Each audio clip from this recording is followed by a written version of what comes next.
Procrastination is not about laziness, time, or discipline. It is the quiet moment where you delay becoming who you know you must be. Every pause carries a hidden decision, and every delay shapes your future, whether you notice it or not, long before the consequences ever speak back. There is a silent conflict that lives inside you, and it does not announce itself with noise or urgency. It arrives calmly. It feels reasonable. It whispers that tomorrow will be better, that latter will be easier, that now is not quite the right moment. And because it does not shout, it is rarely challenged. This is how procrastination survives, not through force, but through familiarity. You are not battling time. You are not even battling effort. You are facing a moment of awareness where thought turns into direction. In that moment, something within you hesitates, not because you cannot act, but because action would require you to accept responsibility for what follows. Delay feels safer. Delay keeps identity unchanged. Delay protects the version of yourself that has not yet been tested. Most people believe procrastination is a surface behavior. They try to fix it with schedules, pressure, or external motivation. But what appears on the surface is only the echo of something deeper. The delay begins long before the task is avoided. It begins in thought. It begins in the inner dialogue you repeat without noticing. It begins in the quiet assumptions you hold about yourself, your ability, and the weight of your own potential. There is an unseen battle happening before every postponed action. It is not loud. It does not feel dramatic. It feels like indecision. It feels like uncertainty. It feels like a slight emotional resistance that says, "Not now." That resistance is not random. It has been trained. It has been conditioned by repetition. And whatever you repeatedly accept internally becomes normal,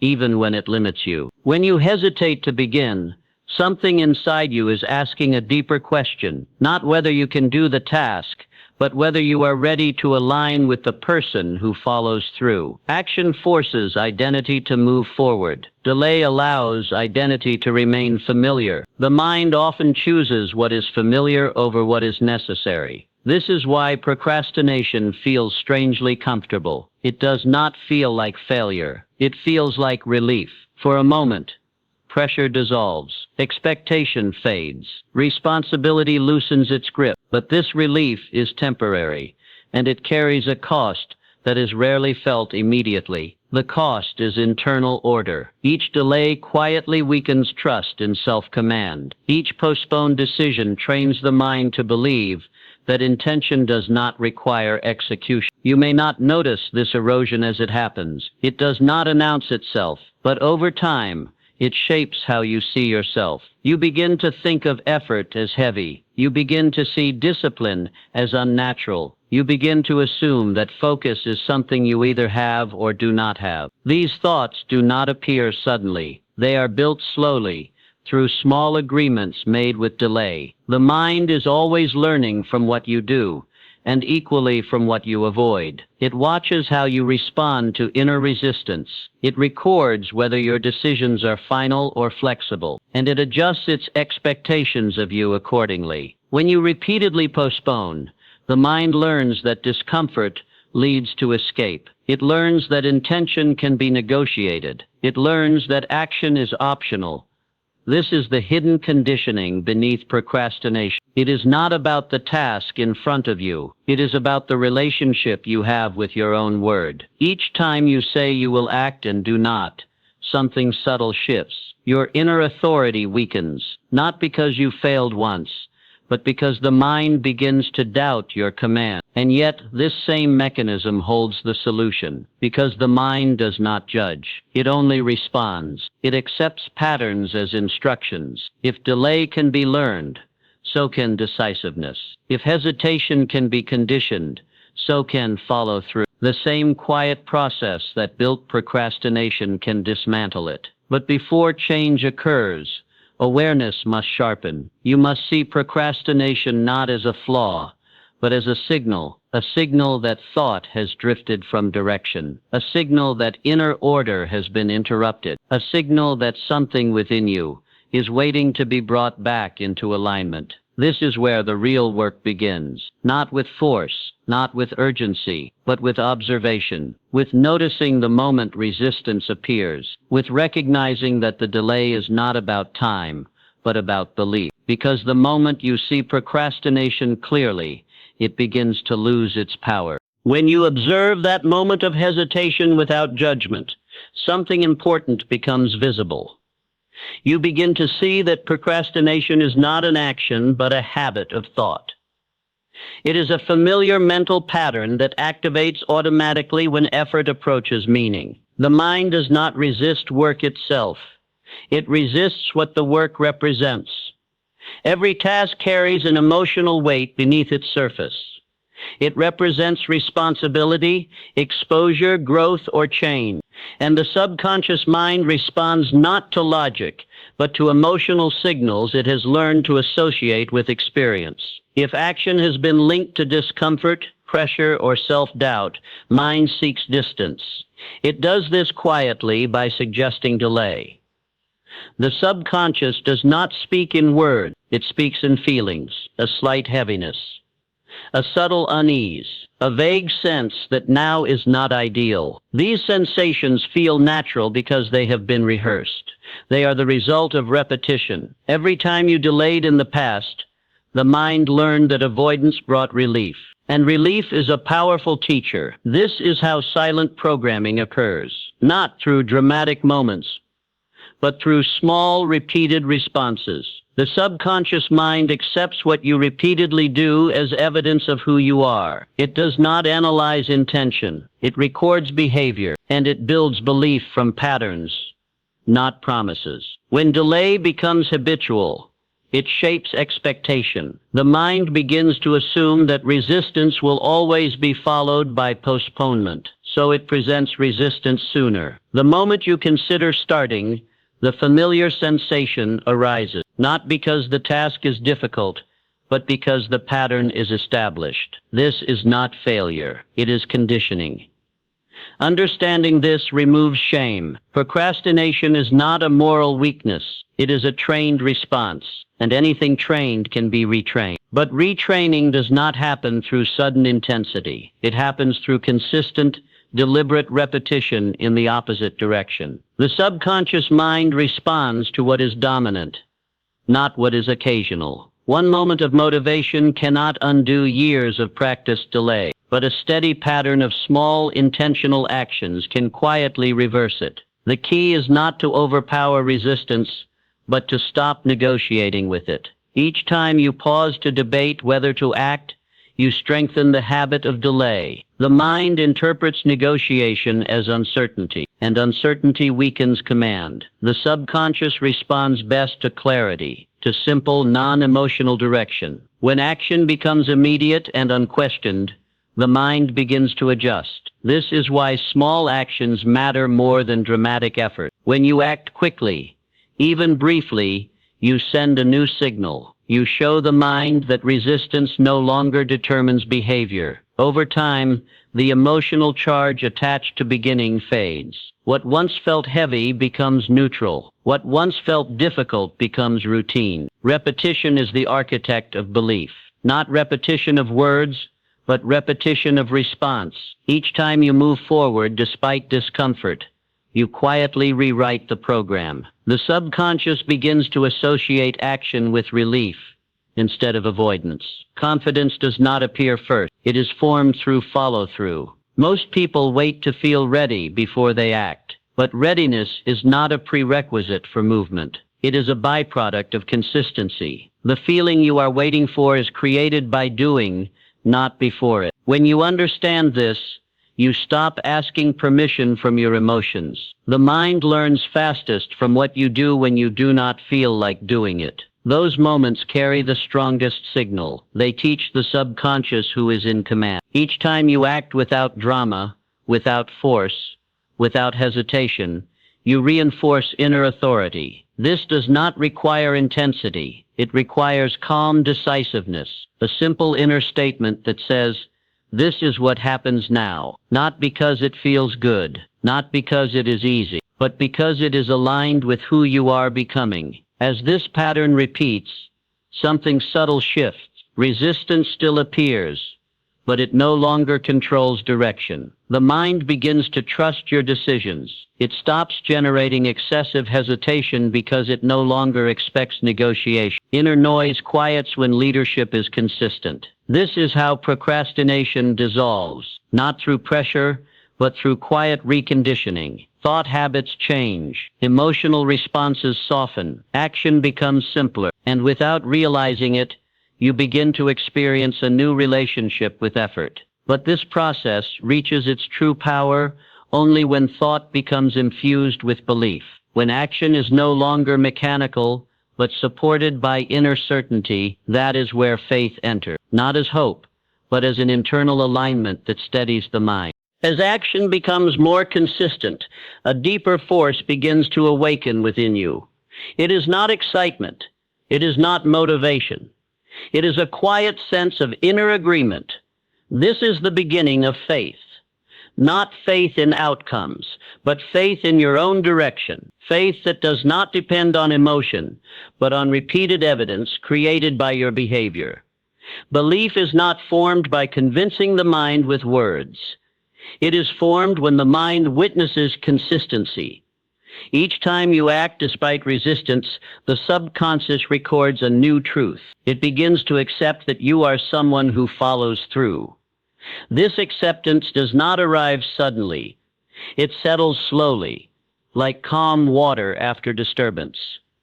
Faith in this sense is not blind. It is cultivated. It is the natural result of aligned thought and action. When you repeatedly move in one direction, the mind stops questioning that direction. Doubt fades not because it is argued away, but because it is no longer fed. This is where procrastination loses its emotional grip, not because tasks become easier, but because your internal relationship with effort changes. You no longer see action as a test of worth. You no longer attach your identity to performance. Action becomes an expression of inner order rather than a measure of self-value. When belief stabilizes, thought becomes steadier. The mind stops oscillating between intention and hesitation. There is less inner dialogue, less emotional debate. This quiet is not emptiness. It is certainty, and certainty simplifies everything. Emotionalized thought is what gives ideas power. When thought is charged with feeling, it moves from the surface of the mind into deeper levels. But emotion does not have to be intense to be effective. Calm confidence is one of the strongest emotional states. It carries authority without noise. As you continue to act consistently, your thoughts about yourself change. You begin to expect follow-through. You assume completion. These assumptions influence behavior before effort is required. The subconscious begins to cooperate rather than resist. This cooperation feels like ease, not because challenges disappear, but because internal conflict lessens. When thought, belief, and action point in the same direction, energy is no longer wasted on hesitation. This is the power of inner alignment. There were individuals throughout history who understood this quietly. They did not rely on bursts of inspiration. They trusted steady conviction. Their strength came from inward agreement rather than outward pressure. They moved with patience, not urgency, and their consistency shaped outcomes that appeared effortless from the outside. You begin to realize that procrastination was never the core issue. It was a symptom, a signal that belief had not yet settled, that thought and action were not yet unified. As belief strengthens, delay becomes unnecessary. There is nothing to escape from. This is why faith precedes ease. When the mind believes in direction, it stops creating obstacles. When belief is absent, the mind fills the gap with resistance. Faith is not about certainty of success. It is about certainty of identity. Knowing who you are becoming removes the need to delay. As this inner certainty deepens, you begin to feel less reactive. External pressure loses influence. Deadlines no longer create panic. Time becomes a container, not a threat. You act because it is natural to act, not because you are forced. The emotional weight that once accompanied starting fades. Beginning becomes neutral, sometimes even quiet. You no longer wait for the right mood. You trust that movement will generate clarity. This trust is faith in action, and yet belief alone is not enough to sustain this state. It must be supported by discipline, not discipline as punishment, but as self-command. The ability to direct yourself without inner conflict. This is where inner authority is fully claimed. When discipline emerges from belief, it feels different. It is not rigid. It is calm. It does not argue with impulse. It simply decides. This decisiveness stabilizes the mind even further. You are no longer managing procrastination. You are outgrowing it. The identity that needed delay is dissolving. A new internal structure is forming. One where thought leads, belief supports, and action follows without struggle. This is the threshold where purpose becomes definite, where direction becomes clear, and where self-command transforms effort into expression. As inner certainty settles, discipline no longer feels like something you force upon yourself. It becomes an extension of clarity. When you know where you are going, decision loses friction. The mind does not wander because it understands its direction. This is the quiet strength of definiteness of purpose. Procrastination thrives in vagueness. When goals are unclear, action feels optional. When direction is undefined, delay feels harmless. But the moment purpose becomes precise, hesitation begins to feel out of place. The mind naturally organizes itself around what it clearly understands. Definiteness is not intensity. It is not obsession. It is calm knowing, a steady internal statement that does not require reinforcement. When purpose is definite, you do not argue with yourself about whether to act. You simply act because there is no competing instruction. This is where self-command emerges, not as control, but as authority. Authority does not shout. It does not persuade. It decides. And the subconscious responds immediately to decision that carries certainty. When command is clear, resistance weakens. Most people believe discipline is about willpower. But willpower is temporary. It relies on emotional energy. Self-command is different. It is rooted in identity. You act because it aligns with who you are, not because you are pushing against yourself. When identity shifts, behavior follows effortlessly. The person who sees themselves as decisive does not negotiate with delay. The person who sees themselves as reliable does not tolerate repeated postponement. These behaviors are not forced. They are natural expressions of self-image. This is why inner order always precedes outer success. Until the mind is organized, effort feels scattered. Until self-command is established, discipline feels heavy. But when inner authority is claimed, action becomes orderly. Each decision supports the next. You begin to notice that time itself feels different. Not because you have more of it, but because you no longer waste it internally. There is less mental drag, less emotional resistance. Energy that was once consumed by hesitation becomes available for execution. Discipline in this state feels quiet.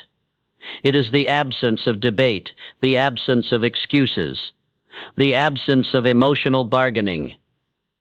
You do what you decided to do, and the mind accepts it as normal. This is not rigidity. It is stability.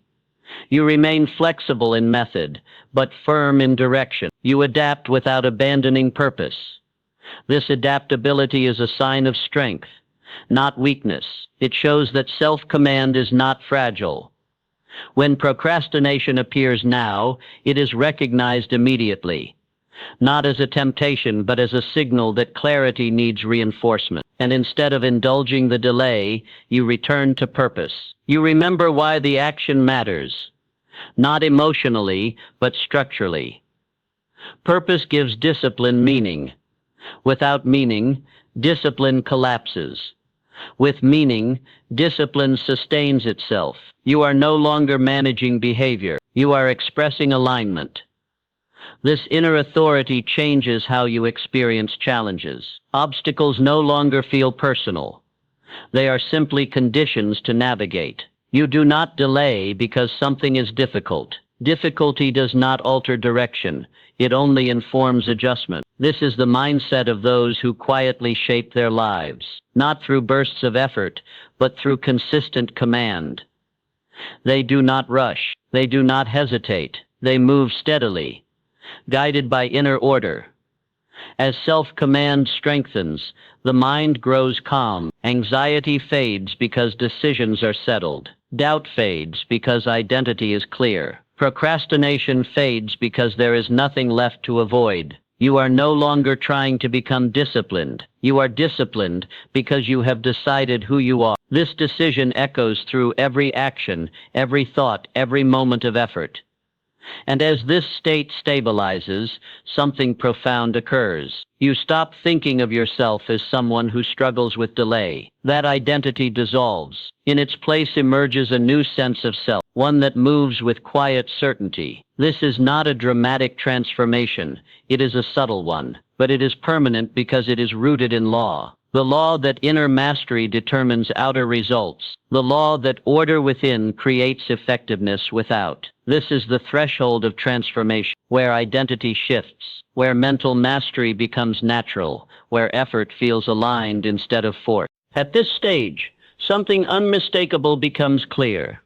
You are no longer managing procrastination as a problem. You are operating from a different identity altogether. The old patterns do not need to be fought because they no longer belong to who you are. Behavior has changed because self-concept has changed. Transformation is rarely dramatic on the inside. It feels ordinary, calm, almost unnoticed. One day you realize that you begin when you decide. You continue when resistance appears. You finish without needing pressure. There is no celebration in this, only quiet recognition. This is how inner mastery feels. The mind now trusts your direction. It no longer floods you with excuses or hesitation because it has learned that your decisions are final. This trust creates mental stillness. Stillness creates clarity, and clarity allows energy to move without obstruction. You are not pushing yourself anymore. You are expressing alignment. Action flows from identity, not effort. When thought, belief, and self-command operate as one, procrastination cannot exist. There is nothing to delay against. There is no inner conflict to escape. This is the shift most people never experience because they look for change on the surface. They try to fix behavior without reorganizing the inner world. But once inner order is established, behavior becomes predictable, reliable, calm. You now understand that mental mastery is not about control, but about harmony. When the subconscious accepts your authority, it cooperates. When it cooperates, effort feels light. When effort feels light, consistency becomes natural. There is a deep peace in this state, not because life becomes easy, but because you are no longer divided against yourself. Decisions are not emotional events. They are expressions of clarity. You do not wait for certainty. You generate it through alignment. The identity you now carry is stable. You see yourself as someone who acts when it is time to act. This self-image guides you automatically. It influences how you interpret challenges, how you respond to resistance, how you relate to effort. Procrastination once felt like a personal flaw. Now it is understood as a phase of misalignment that has passed. Not because you forced it away, but because you grew beyond it. This is how lasting change always occurs. Not through intensity, but through understanding. Not through pressure, but through inner order. The mind responds to who you believe yourself to be, and belief is shaped by consistent action. There were thinkers long before modern times who lived by this quietly. They understood that the disciplined mind is not tense. It is settled. They knew that destiny is not shaped by occasional effort, but by habitual alignment. You now live from this law without naming it. You experience it directly. When inner command is present, the outer world responds. When the mind is ordered, life reflects that order. You do not rush. You do not delay. You move when it is time to move. And this rhythm sustains you. It does not exhaust you. It strengthens you. The greatest reward of overcoming procrastination is not productivity. It is self-trust. When you trust yourself, the mind becomes a powerful ally. When the mind is an ally, progress becomes inevitable. There is nothing left to prove, nothing left to fight, only a steady unfolding of what you have already decided to become. And this is the timeless truth that remains when all techniques fade. You do not become disciplined by trying harder. You become disciplined when inner authority is established. Because when the mind is mastered, action follows naturally. And when action aligns with identity, destiny quietly obeys.